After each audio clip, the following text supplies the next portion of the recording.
हरि ओम स्वस्ति श्री गणेशाय नमः। ओम श्री सरस्वती नमः। ओम श्री वेदपुरुषाय नमः। श्रीमातृपितृचरणकमलेभ्यो नमः। ओम श्री गुरुचरणकमलेभ्यो नमः। ओम समस्त कुल देवता चरण कमलेभ्यो नमः। ओम समस्त पितृदेवता चरण कमलेभ्यो नमः।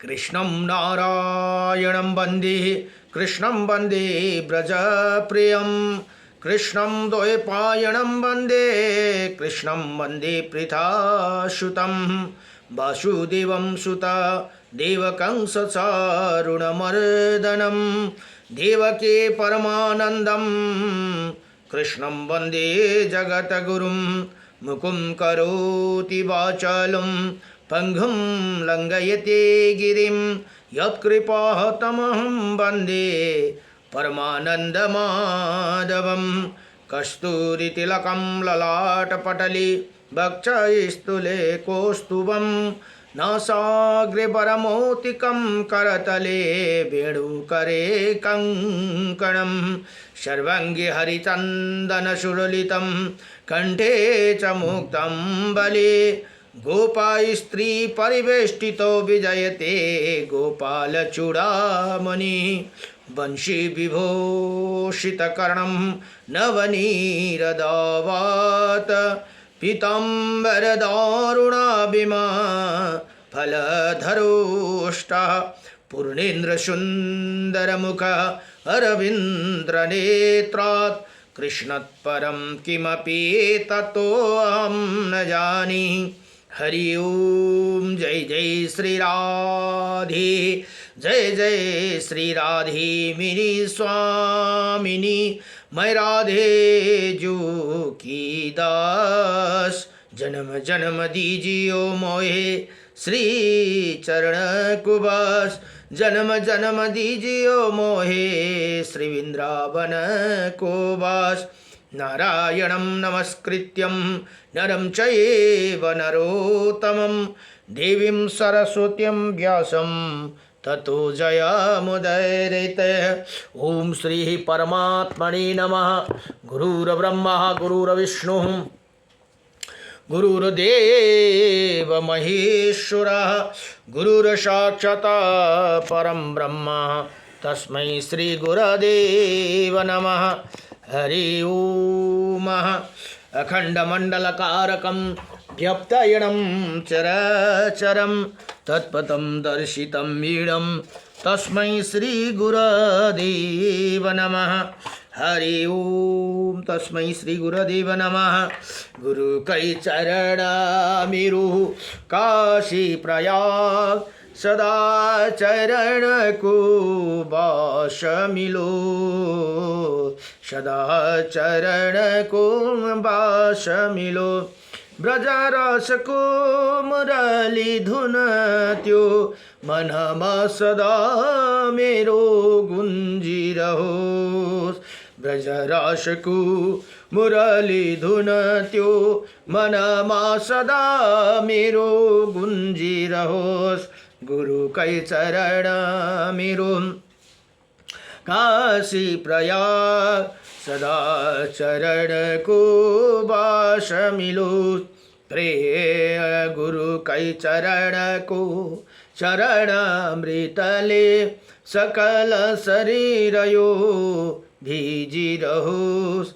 कृष्ण नाम को माला जपी जपी राधा नाम को माला जपी जपी अंत समय मा प्राण छुटो गुरु कै चरण मेरु काशी प्रयाग सदा चरण को बास मिलो प्रेम को बाती बन न सकूं प्रभु ज्ञान को ज्योति बलि रहो भक्त हमी चरण कदासी भक्तामी प्रभु का दासी कृपा दृष्टि सदै रहिरहोस् गुरु कै चरण मेरो काशी प्रयाग सदा चरण को वास मिलूष। नमो भगवते वासुदेवाय राय स्तोत्र बलिमेण महत्वपूर्ण स्तोत्रम जो श्री विष्णु अष्टविंशति नाम स्तोत्रम भनेर यहाँ अर्जुनले भगवान कृष्णसँग प्रश्न गर्नुहुन्छ। किं न नाम श्री अर्जुन वाचा किं न नामं सहस्राणि जपते च पुनः पुनः यानि नामानि दिव्यानि तानि चक्षुषा केशव। अर्जुन भन्दछन् हे भगवान केशव मनुष्य बार बार हजार नाम जप क्यों करते हैं, उनका दिव्य नाम वर्णन किए करे भनेर यहाँ बताउनुहुन्छ भने श्री भगवान वाचा भगवान भन्नुहुन्छ मचम कुर्मं वराहं च वामनं च जनार्दनं गोविन्दं पुण्डरीकाक्षं माधवं मधुसूदनं पद्मनाभं शास्त्राक्षं वनमाली हलायुधं गोवर्धनं हरिकेशो वैकुण्ठं पुरुषोत्तमं विश्वरूपं वासुदेवं रामनारायणं हरिं दामोदरं श्रीधरं च वेदंगं गणरोध्वजम् अनन्तकृष्ण गोपालं जपते नास्ति पातकं गावं कोटिप्रदनस्य अश्वमेधस्य च कन्यादानं शास्त्रणं फलं प्राप्नोति मानवा अमावास्यया पूर्णिमास्यम् एकदशं तथैव च सन्ध्याकाले स्मरे नित्यं प्रातःकाले तथैव च मध्याह्ने च जपे नित्यं सर्वैः पापैः प्रमुच्यते इति श्रीकृष्णार्जुन संवादे श्री विष्णु अष्टविंशति नामं स्तोत्रम सम्पूर्णं। भगवान भन्नुहुन्छ हे अर्जुन यी नाम जप गर्ने पुरुषका भित्र पाप रहँदैनन्। उसले 1 करोड गाउँ दान गरेको भने 100 अश्वमेध र 101,000 कन्या दान गरेको फल प्राप्त गर्दछ। औँसीमा पूर्णिमा तथा एकादशी तिथिमा प्रतिदिन सन्ध्यामा प्रातः एवं मध्याह्न तीनै समय यिन नाम स्मरणपूर्वक जप गर्ने पुरुष सम्पूर्ण पापदेखि मुक्ति हुन्छन् भनेर यहाँ बताउनुहुन्छ। नारायणं परम ब्रह्म नारायणं परम तप नारायणं परम देव सर्वनारायणं सदा रामाय रामभद्राय श्रीरामचन्द्राय वेदसे श्री रघुनाथाय नाथाय सीताये पतये नमः। आये काचौं इस जगत मह सबले लिनुहोस् हरि का नाम मुदा युगनाथ को शवम राधे राधे श्याम। ओम नमो भगवते वासुदेवाय नम। जय जय लक्ष्मी नारायण भगवान को, जय जय राधा रमण भगवान को, जय जय उमापति शंकर भगवान को, जय जय श्री राधे श्याम। र अहिले मत्स्य पुराण श्री मत्स्य महापुराण अध्ययन हुँदैछन् भने मत्स्य महापुराणको आज 122 अध्यायमा शाकदीप कुशदीप क्रौञ्चदीप और सामल्य दीपको वर्णन भनेर यहाँ बताउनुहुन्छ। अब सुतजी अरु ऋषिहरूलाई बताउनुहुन्छ हे द्विजवर मैं शाकदीप का निश्चयता रूप से यथार्थ वर्णन कर रहा हूँ। आप लोगों मेरे कथा अनुसार शाकदीप के विषय में जानकारी प्राप्त करे भनेर यहाँ बताउनु भयो। शाकदीप का विस्तार जम्बूद्वीप के विस्तार से 2 गुना और चारों ओर से उसका फैला हुआ विस्तार भी 3 गुना है भनेर यहाँ बताउनुहुन्छ। उसी द्वीप से ये लवण सागर भनेको नुनको सागर घिरा हुआ और शाकदीप में अनेकों पुण्यमय जनपद है। वहाँ के निवासी लंबी आयु भोग कर मरते हैं भनेर यहाँ बताउनुहुन्छ। भला उसी क्षमाशील एवं तेजस्वी जनों की प्रति दुर्भिक्षा की संभावना कहाँ से हो सकती है भनेर यहाँ बताउनुहुन्छ।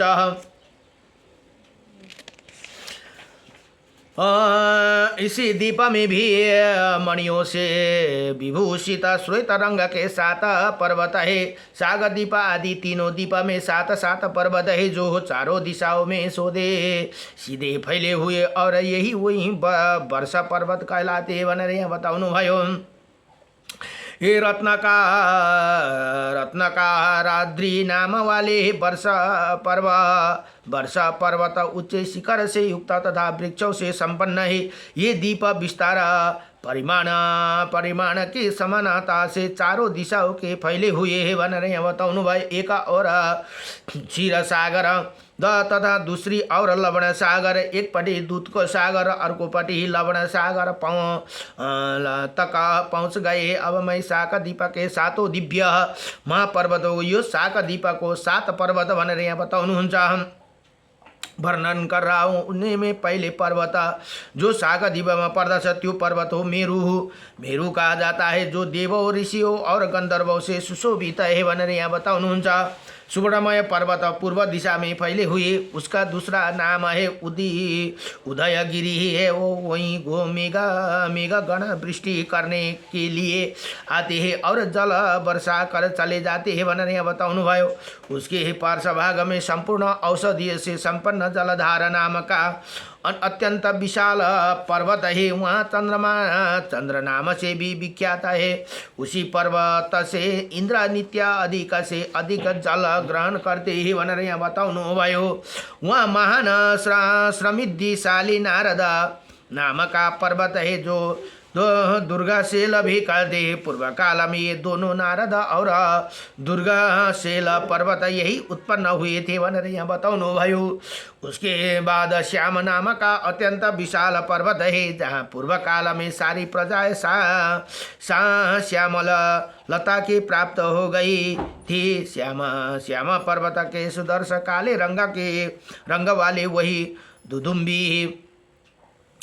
दुदुम्बी पर्वत भी है जिस पर प्राचीन काल में देवताओं द्वारा दुदुम्बी के बजाए जाने पर उसी शब्द ही शत्रुओं का मृत्यु हो जाती थी। इसके अंत प्रदेश में रत्नों के समूह भरे पड़े हैं और उसे शिमल के वृक्ष है भनेर यहाँ बताउनुहुन्छ। सुशोभित है। उसी बाद महान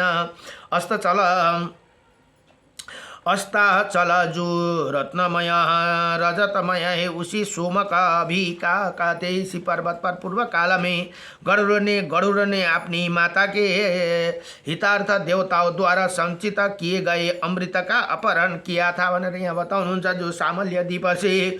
उसके बाद अंबिकाए नाम का महापर्वत है जिसे सुमना भी कहते हैं। उसी पर्वत पर बराह भगवान ने हिरण्यक्ष का वध किया था। अंबिकाए पर्वत के बाद संपूर्ण औषधियों से परिपूर्ण एवं स्फटिकी शिलाओं से व्याप्त परम रमणीय महान पर्वत है जो विभार्ज नाम से विख्यात है। इसमें अग्नि विशेष उदित होती रहती है भनेर यहाँ बताउनुहुन्छ। कारण इसे विभाज कहते इसके का केशव भी कहते हैं भी यहाँ से वायु की गति प्रवाह प्रारंभ होती है भनेर यहाँ बताउनुहुन्छ। हे दिज बरो भनेर ऋषि मुनि बताउनुहुन्छ। अब मैं उन्हें पर्वत वर्ष का यथा स्वरूप से नाम निर्देश अनुसार पूर्वी वर्णन कर रहा हूँ सुनिए। जिस प्रकार वहाँ के पर्वत दो नाम वाले उसी तरह वर्षों भी दो नाम वाले हैं। उदय पर्वत के वर्ष उदय और जलधारा नाम से प्रसिद्ध है भनेर यहाँ बताऊँ। उनमें से जो पहला उदय वर्ष है वही गत भव नाम से अभिहित होते हैं भनेर यहाँ बताउनुहुन्छ। दूसरे है जलधारा पर्वत के वर्षों के सुकुमार कहते हैं वही श्री शिशिर वर्ष के नाम से भी विख्यात है। अब नारद पर्वत के वर्ष का नाम कुमार है उसी को सुखोदय भी कहते हैं। श्याम पर्वत का वर्ष अनिचक्र नाम से कहा जाते हैं। उसी मंगलमय वर्ष को मुनिगण आनंदक नाम से पुकारते हैं। सोमक पर्वत के कल्याणमय वर्ष को कुसुमोत का नाम से जानना चाहिए भनेर यहाँ बताउनुहुन्छ। उसी सोमक नाम वाले वर्ष को असित भी कहा जाते हैं। अंबिकाए पर्वत को वर्षा मोहन का और क्षेम का नाम से प्रसिद्ध है। सातों के सर पर्वत के वर्ष का नाम भृभाज है। ही ध्रुव नाम से कहा जाते हैं भनेर यहाँ बताउनुहुन्छ। सागर द्वीप का विस्तार तथा लंबाई चौड़ाई जम्बू द्वीप के परिमाण से अधिक है। वहाँ यहाँ ऊपर बता चुके हैं भनेर यहाँ बताउनुहुन्छ। इसी द्वीप के मध्य भाग में साक नाम का एक महान वनस्पति का इसी वनस्पति है।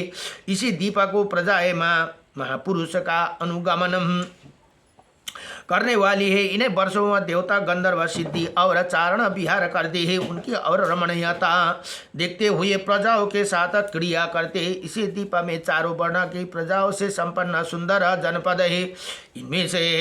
इनमें प्रत्येक वर्ष समुद्रगामिनी 7 नदियाँ है उसी, और सभी 2-2 नाम वाली केशव।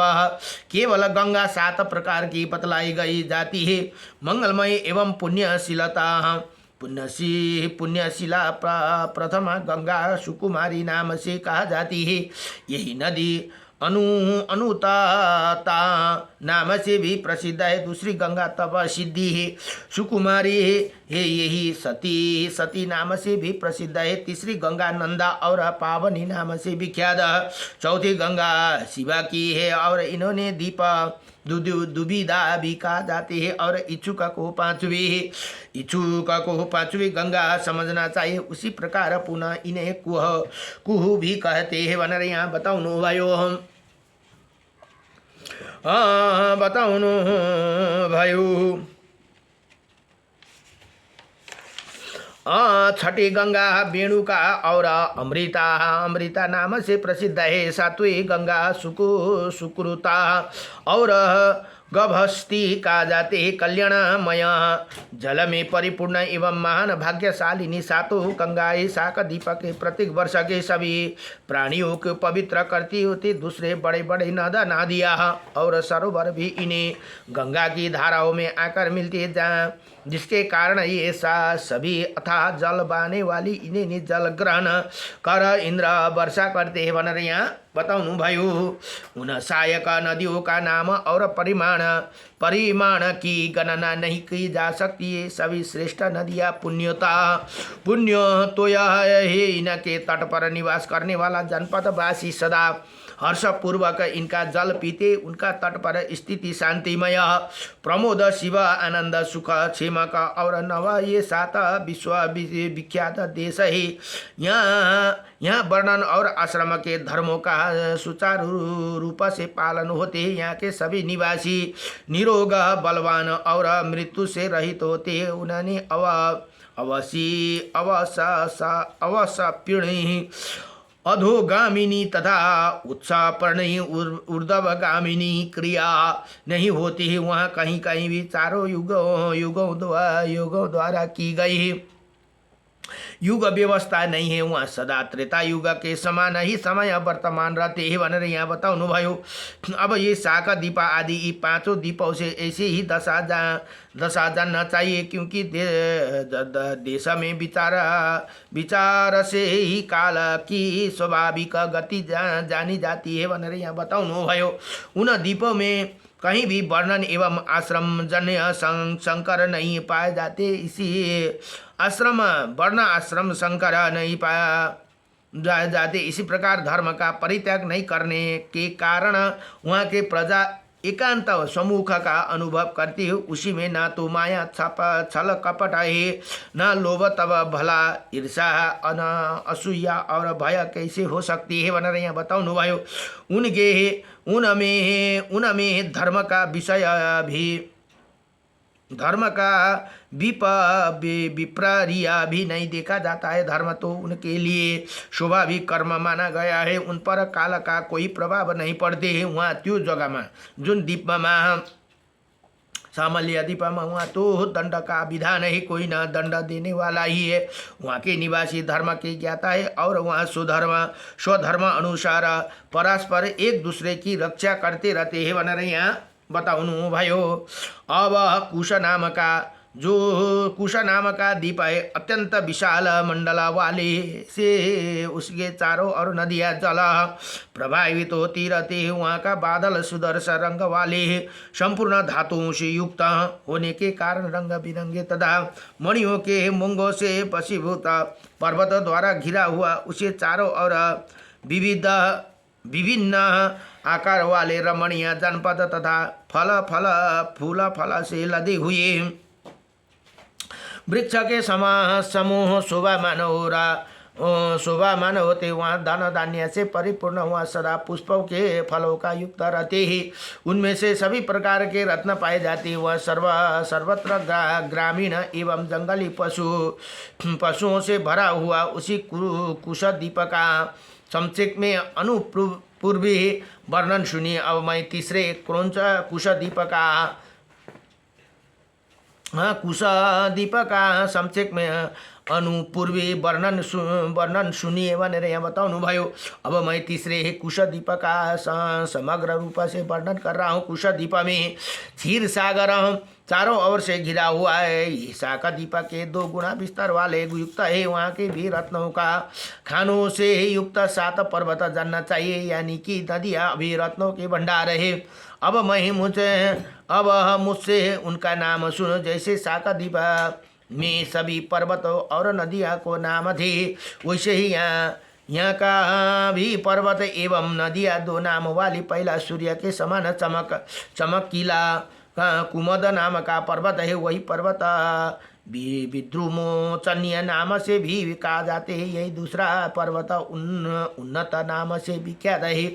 वह संपूर्ण धातु परिपूर्ण धातुओं से परिपूर्ण एवं शिला समूह से समन्वित शिखरों से युक्त है। वही पर्वत हेम पर्वत के नाम से अभिहित होते हैं भनेर यहाँ बताउनु भयो।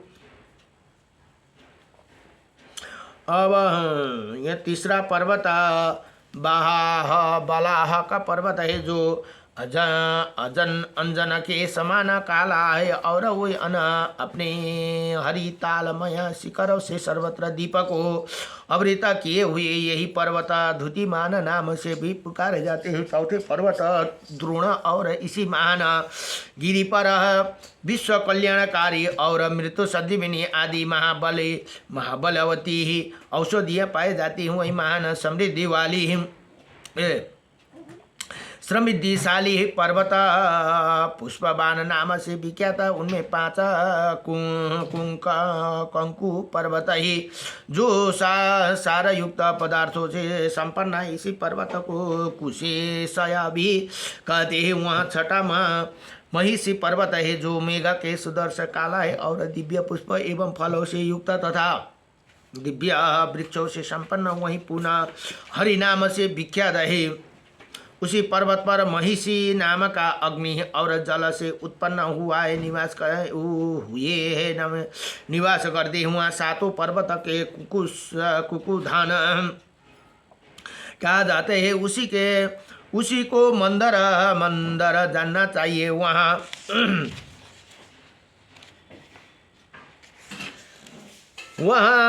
संपूर्ण धातुओं से युक्त और अत्यंत सुंदर जो यही मंदा धातु है, उसी जल रूप अर्थ को प्रकट करने वाली अतः जल का विधारण करने के निकलने के कारण वही पर्वत को मंदार कहा जाते। उसी पर्वत पर उनकी अनेकों प्रकार के रत्न पाए जाते हैं, जिनके रक्षा प्रजापति साथ लेकर स्वयं इंद्र करते हैं। साथ ही स्वयं इंद्र वहाँ की प्रजाओं को भी देखभाल करते हैं। इनके मंत्र भी विश्वकंभ पर्वत परिमाण से 2 गुना बतलाए जाते हैं। कुशदीप में ये 7 पर्वत कहे गए। अब मैं इनके 7 पर्वतों को विभाग पूर्वक वर्णन कर रहा हूँ। कुकुमद पर्वत के वर्षा नाम का श्वेता है। उसी उन्नत नाम भी पुकारते हैं। उन्नत पर्वत का लोहित नाम का वर्षा जानना चाहिए। इसे वेणुमंडल का भी कहते हैं। बलाह का पर्वत का वर्षा जम्बू जीमूता है। इसी का नाम है रहस्वर सुबेरथकार भी है भनेर यहाँ बताउनु। अब द्रोण पर्वत के वर्षा का नाम हरि का है। ऐसी लवण भी कहते हैं। कंकु पर्वत का वर्षा कुकुमद है। इसे ध्रुतिमान भी कहा जाते हैं। महिषी पर्वत के वर्षा का नाम महिष है। इसी प्रकार नाम से अभिहित किया जाता है। कुकुहिद पर्वत का जो वर्षा है वही कपिला नाम से विख्यात है। अब कुशदीप में ये 7 विशिष्ट वर्षा का 7 पर्वत पृथक पृथक है। अब मैं उन्हें वर्षों को नदियाँ को सुनाने वहाँ पर प्रत्येक वर्षा में नदियाँ भी 7 ही बतलाई जाती है। वो सभी 2 नाम वाली है तथा पुण्यशिला है। उन्हें पहले नदी का नाम है धूत पापा है, उसी योनि भी कहते हैं। दूसरी नदी का नाम सीता नाम से जानना चाहिए। वही दिशा भी कहते जाते हैं। पवित्रता के तीसरे नदी समझना चाहिए। तीसरा उसकी नाम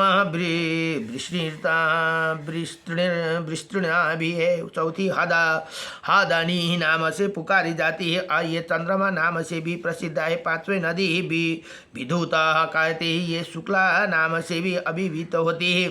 अब पांडुका को छठी नदी जानना चाहिए। इसी विभावारी भी कहते हैं। सातवें नदी का नाम महिती है। ये धूर्ति रीति नाम से भी कहे जाती। इनके अतिरिक्त अन्य भी छोटी छोटी सैकड़ों हजारों नदियाँ ये इन्हें प्रमुख नदियों में जाकर मिली है। इनमें से जल ग्रहण करने का इंद्र यहाँ वर्षा करते हैं। इसी प्रकार मैंने आप लोगों को कुश दीप के संस्थिति का वर्णन कर दिया तथा उसे शाखा दीप में दीप से 2 गुना सनातन विस्तार को भी बतलाया दिया। इसी महान कुश दीप चारों ओर से चंद्रमा की भांति घृत और मट्टे से भरे हुए सागर में घिरा हुआ ये विस्तार एवं मंडल घिरा हुआ क्षीर सागर से 2 गुना माना गया है। मैंने इसके बाद अब मैं क्रौंच दीप यथासा रूप से वर्णन कर रहा हूँ। ये इसका विस्तार कुश दीप के विस्तार से 2 गुना और चक्के की भांति ही गोलाकार उसी क्रौंच दीप से घृत सागर चारों ओर से घिरा हुआ है। इसे उसी श्रेष्ठ ऋषियों का इसी क्रौंच दीप में देवन नाम का पर्वत बतलाए जाते हैं। देववन के बाद गोविंद नाम का पर्वत है। गोविंद के बाद क्रौंच नाम का पर्वत पहला पर्वत है जो क्रौंच के बाद पावन के बाद अंधकारक है और अंधकार के बाद देववृता नाम का पर्वत है जो देववृता के बाद पुंडरीका नाम का विशाल पर्वत है। क्रौंच दीप के ये 7 पर्वत रत्नमय और ये इसी दीपक को वर्षा पर्वत के रूप से स्थित विषकंभ पर्वत परास्पर एक दूसरे के 2 गुना। अब इसी पर्वत इसी दीप के वर्षा का नाम बतलाता रहा हूँ। सुनो बन रहे हैं ऋषि बताउनुहुन्छ क्रौंच पर्वत के प्रदेश का नाम कुशल है। वही वामन पर्वत का प्रदेश मनो अगुना कहलाते हैं। मनो अगुना के बाद तीसरे उष्ण प्रदेश कहा जाते हैं। उष्ण के बाद पवन के बाद अंधकार और अंधकार के बाद दूसरा मुनि देश है। मुनि देश के बाद दुदुम्बी स्ववन नाम का देश कहा जाते हैं। ये दीप सिद्धियों एवं चारणों से व्याप्त है। यहाँ का निवासी प्रातः घोर वर्ण के एवं परम पवित्र होते। इसी दीपक को प्रत्येक वर्षा में मंगलमयी नदियाँ भी प्रभावित होती है। ऐसे सुना गया है कि वहाँ को गौरी कुमुदती संध्या रात्रि मनोजवा ख्याति और पुंडरीकी ये 7 प्रकार की गंगा बतलाई जाती है। इनके अगल बगल में बहने वाली अगाध जल से भारी हुई हजारों अन्य नदियाँ भी है जो इन्हें प्रमुख नदियों में आकर मिलती है। उन्हें पर्वतीय प्रदेशों के सर्वथा अनुपूर्वी स्वाभाविका की स्थिति का तथा उसके प्रजाओं का सृष्टि एवं संहार विस्तार पूर्वक वर्णन सैकड़ों वर्षों में भी नहीं किया जा सकता। इसके बाद अभी मैं सामल्य दीप का वर्णन कर रहा हूँ। सुनिए सामल्य दीप के क्रौंच दीप के विस्तार 2 गुना और घृत मंडोदर सागर को घिरा कर स्थिति इसमें पुण्यमय जनपद वहाँ के निवासी क्षमाशील एवं तेजस्वी होते हैं। भनेर यहाँ बताउनुहुन्छ।